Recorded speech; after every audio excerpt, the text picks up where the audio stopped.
untuk membuat dokumen di LaTeX, pertama kan udah dibuka text studionya. Jadi Miktex itu untuk mendownload untuk instalasi bahasa teksnya, sedangkan text studio ini adalah editornya. Pertama, untuk membuat dokumen di sini new from template.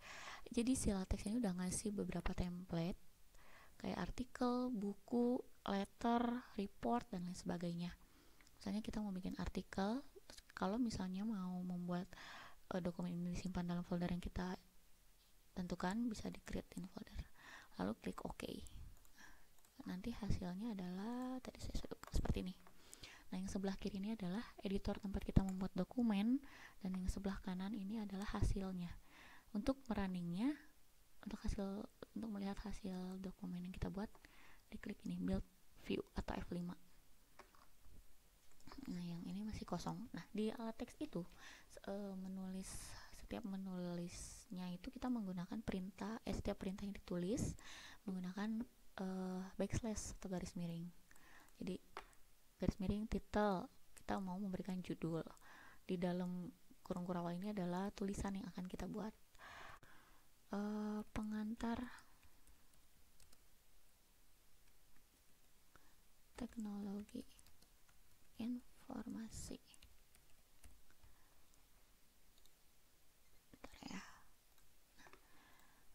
Maka hasilnya adalah, nah di sini keluar ya, gitu. Lalu ada abstrak apabila kita mau menulis abstrak. Section ini maksudnya adalah bab. Misalnya di sini ada bab 1. Pendahuluan.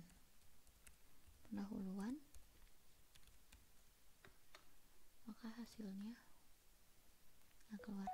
Dan secara otomatis juga udah keluar si nomor urutan dari sectionnya. Selain section ada lagi subsection. Misalnya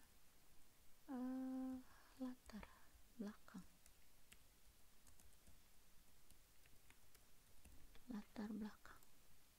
gitu ya. Selain subsection ada juga subsection. Terus kalau misalnya kita mau pindah ke halaman baru, perintahnya adalah new page. Case sensitif ya, new page. Nanti akan pindah ke halaman berikutnya. Nah, gitu. Di LaTeX itu nomor halaman sudah secara otomatis tanpa kita memberikan halaman, tapi bentuknya Arabik. Kita tetap bisa mengatur penomoran halaman mau Romawi atau Arabik misalnya dengan perintah page number. Nanti ada di page numbering, ada di slide ya, bisa dicek. Terus untuk berikutnya, untuk menulis paragraf baru, misalnya ada dokumen dengan paragraf baru, misalnya saya punya dokumen ini, itu bisa ditulis dengan enter 2 kali. Nah, menulis enter 2 kali ini berarti kita sudah menulis paragraf baru. Nah, ini dia, itu ya, paragraf baru. Kalau line break itu bisa garis double backslash atau new line atau lain sebagainya. Terus untuk daftar isi, perintahnya adalah table of content. Misalnya di sini kita mau bikin misalnya pakai new page. Nah, di atasnya ada table of content. Maka hasilnya adalah ini ada error. Jadi kalau error kasih tahu juga, sama kayak kita pemrograman. Nah, di sini. Jadi secara otomatis daftar isinya dia menyesuaikan. Gitu. Terus lalu yang berikutnya, kalau mau insert gambar, sebelumnya kita harus sudah menyimpan gambar di folder dokumen LaTeX ini. Ini misalnya, nah untuk membuat insert gambar itu sebelumnya kita harus isi dulu menulis package-nya, use package GraphicX. Ini tuh package untuk package LaTeX untuk menginsert gambar. Lalu kode untuk menginsert gambarnya ada di sini, begin figure sampai end figure. Kita itu menulis dokumen itu harus di antara begin dokumen sampai end dokumen ya. Begin dokumen PN dokumen. Tadi figure mana? Ini bikin figure, terus ada perintah HTPB. Ini adalah perintah untuk peletakan posisi gambar. Ini H itu sebagai here, top, terus button. P itu saya lupa, page, dalam page kalau nggak salah. Tapi nggak harus HTPB gini ditulisnya, bisa kita H aja, atau HT, atau HTP, atau HTPB gitu.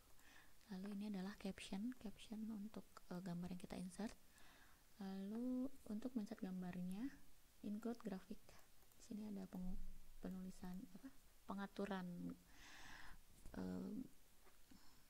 panjang dan lebar gambar. Lalu di sini insert nama file, insert gambarnya. Center adalah posisi gambar ada di tengah. Jadi kalau misalnya ngelihat ini, nah ini tadi insert captionnya, saya tulis logo UPI. Caption udah otomatis juga dikasih numbering. Kalau tabel itu ada di begin dan end tabel. Di dalam begin end tabel ini ada tabular itu untuk memberitahu bahwa kita akan membuat baris dan kolom.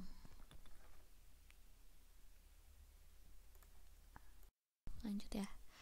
Tadi untuk tabular, nah di sini ada CLR. CLR ini maksudnya alignment teksnya. C itu center, L itu left, dan R itu right. Nah, sedangkan garis ini menunjukkan bahwa kita tuh bakal ngasih garis di setiap kolom gitu. H-line itu memberikan garis pada baris. Untuk penulisannya, untuk perpindahan dari satu kolom ke kolom sebelahnya itu menggunakan simbol dan. Contohnya yang ini ya. Nah, di sini tadi judul kolom 1 center, judul kolom 2 left, judul kolom 3 right.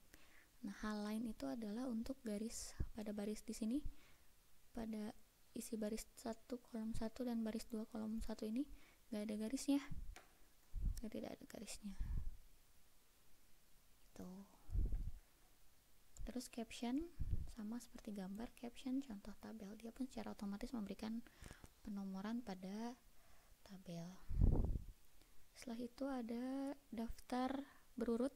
Daftar berurut pada LaTeX itu ada 3, ada yang pakai bullet, pakai numbering, dan ada description.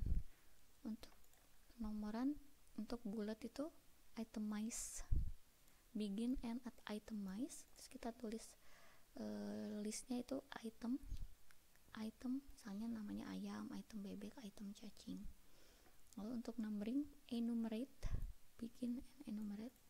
Dan untuk description. Nah, misalnya kita running, nah di sini. Untuk bullet dia hasilnya nanti kayak ini. Untuk numbering penomoran, dan ini yang terakhir adalah description. Jadi dia memberikan daftar berurut tanpa penomoran ataupun bullet. Lalu referensi dan daftar pustaka. Pada daftar pustaka kita nulisnya di bibliografi, bikin bibliografi. Ada 99 itu maksudnya dari satu dokumen ini kita bisa menulis 99 bibliografi, bisa ditulis itu semaunya. Terus bib item, terus ini buku 1 adalah label referensi, dan ini adalah isi referensinya.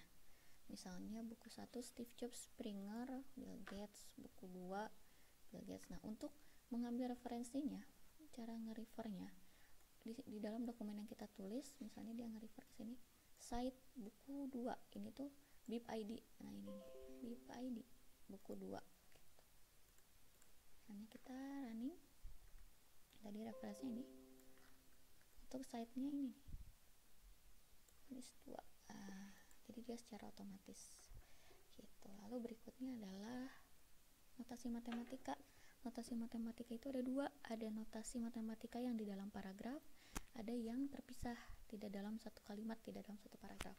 Kalau yang hanya menulis notasi matematika dalam paragraf, pakai logo simbol dolar, ke simbol dolar di antara notasi matematika yang kita buat. Nah, ini misalnya kita nulis fx sama dengan square root, nanti hasilnya ini dia ada di dalam dokumen, tapi kalau misalnya mau satu paragraf itu isinya notasi matematika, pakai perintah displayMat, begin displayMat. Nah, jadi penulisan notasi matematikanya di antara begin dan end nya displayMat. Misalnya penulisannya ini, maka nanti hasilnya ini gitu. Notasi matematika perintahnya banyak, kayak perintah delimiter, terus perintah simbol-simbol matematika, itu ada di slide ya, bisa dicek di referensi lain. Tuh, terima kasih.